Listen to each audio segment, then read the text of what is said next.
అనుదినమన్న శ్రోతలకు మన ప్రభువును రక్షకుడై ఉన్న యేసుక్రీస్తు యొక్క సరిసాటి లేని మహా గొప్ప పరిశుద్ధమైన నామమునందు శుభములు. నేడు 2025 సంవత్సరము మార్చి మాసము 24వ తారీఖు సోమవారం నాటి ధ్యానాంశము విశ్వాసము.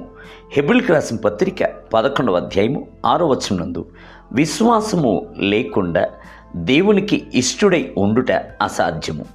దేవుని యొద్దకు వచ్చువాడు ఆయన ఉన్నాడనియు తన్ను వెదుకు వారికి ఫలము దయచేయువాడనియు నమ్మవలెను కదా. దైవిక స్వస్థతను ఆరోగ్యమును పొందుకొంటకు మనకు విశ్వాసము మిగుల అవశ్యము.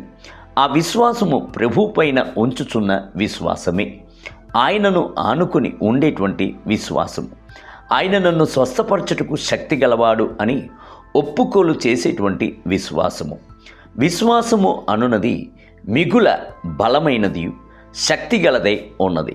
ఆ విశ్వాసము జయమును తీసుకొని వచ్చును.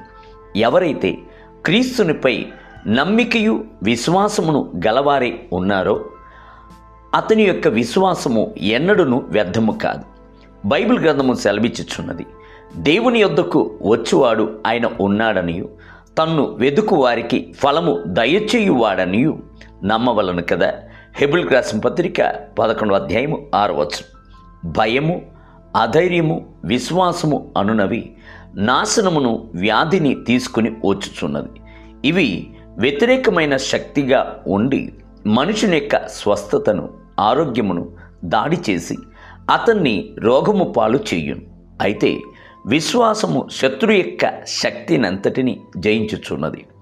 ప్రభువు అద్భుతముగా బాగు చేసిన పలు సంఘటనలను, స్వస్థపరచబడిన పలు వ్యక్తులను గూర్చి బైబిల్ గ్రంథమునందు చదివి చూడుడి. వారు అందరూ యేసుక్రీస్తునిపై విశ్వాసమును ఉంచిరి అను సంగతిని మనము తెలుసుకొనగలము. 12 సంవత్సరములుగా రక్తస్రావం గల స్త్రీ యేసు యొక్క వస్త్రపు చెంగునైనను ముట్టినెడల స్వస్థత పొందుకొందును అని విశ్వసించి విశ్వాసంతో వచ్చి ఆయనను ముట్టెను.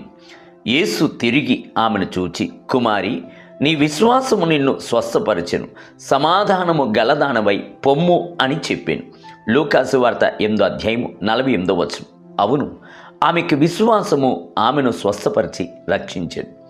ఒకసారి 2 గుడ్డివారు యేసుని వెంట వచ్చి, దావీదు కుమారుడా, మమ్మును కనికరించుమని కేకలు వేసిరి. యేసు వారిని చూచి, నేను ఇది చెయ్యగలనని మీరు విశ్వసించుచున్నారా అని వారిని అడుగగా, అందుకు వారు, అవును, విశ్వసించుచున్నాము ప్రభువా అని ఆయనతో చెప్పిరి. అప్పుడు ఆయన వారి కన్నులు ముట్టి, మీ విశ్వాసము చొప్పున మీకు కలుగునుగాక అని చెప్పినంతలో వారి కన్నులు తెరబడెను. మత్తయి సువార్త 9వ అధ్యాయము 29వ వచనం. మీ విశ్వాసము చొప్పున నీకు కలుగునుగాక. మత్తయి సువార్త 9వ అధ్యాయము 29వ వచనం.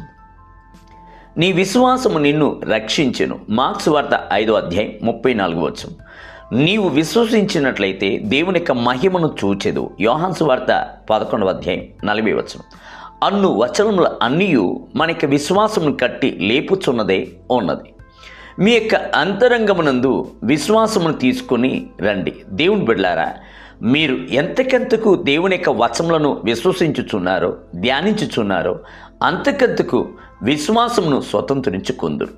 నేటి ధ్యానమునకై అదేమని చెప్పుచున్నది, వాక్యము నీ యొద్దను, నీ నోటను, నీ హృదయములోను ఉన్నది. అది మేము ప్రకటించు విశ్వాస వాక్యమే. రోమీయులకు రాసిన పత్రిక 10వ అధ్యాయం 8వ వచనం. నేటి వేద పఠనము ఉదయము ద్వితీయోపదేశ కాండము 16, 17 మరియు 18 అధ్యాయములు. సాయంత్రం లూకాసు వార్త 2వ అధ్యాయము 1 నుండి 24 వచనములు.